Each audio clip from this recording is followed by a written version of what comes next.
was given the great honor of traveling to Williamsburg, Kentucky this past summer to participate in a mission trip at Our Lady of Perpetual Help Parish. Throughout the week, I met many wonderful and dedicated people who will remain in my memories for the rest of my life.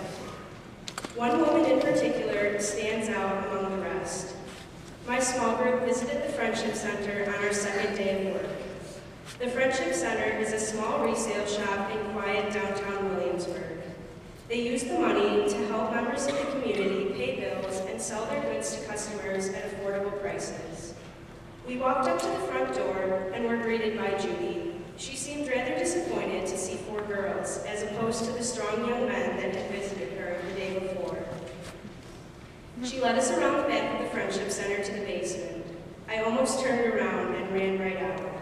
The front room was packed with cardboard boxes filled with donations that were stacked high above my head and grazed the ceilings.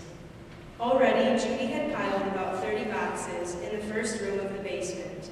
I wondered how such a small woman had accomplished such a feat. She showed me to a back room that was filled from floor to ceiling with hundreds of boxes packed with donations of clothes from across the country. My job was to bring down the boxes and help her sort them, then stack them in the next room. Judy and I started to talk, and I learned that she and her husband have an organic blueberry field, and they sell the fruit at their store. She asked me about my future plans and where I saw myself in college. The small talk evolved into an enchanting conversation that had us laughing and joking like 2 old friends.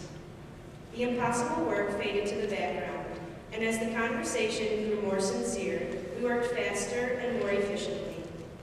We worked for hours, and it seemed we had only made a small dent in the piles that needed to be moved. There was still so much to be done after all of our hard work.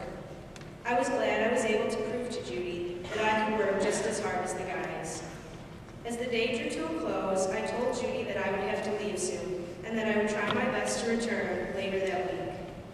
I saw her get a little teary-eyed as she realized our laughing would soon come to an end.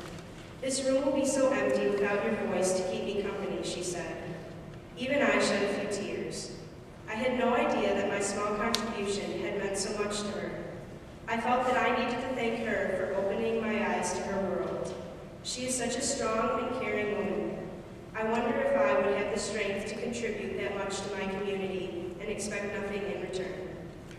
Her faith made me reevaluate my own. I find it much easier to give my time and resources to others even when there is no reward at the end. I find great joy in service, and my time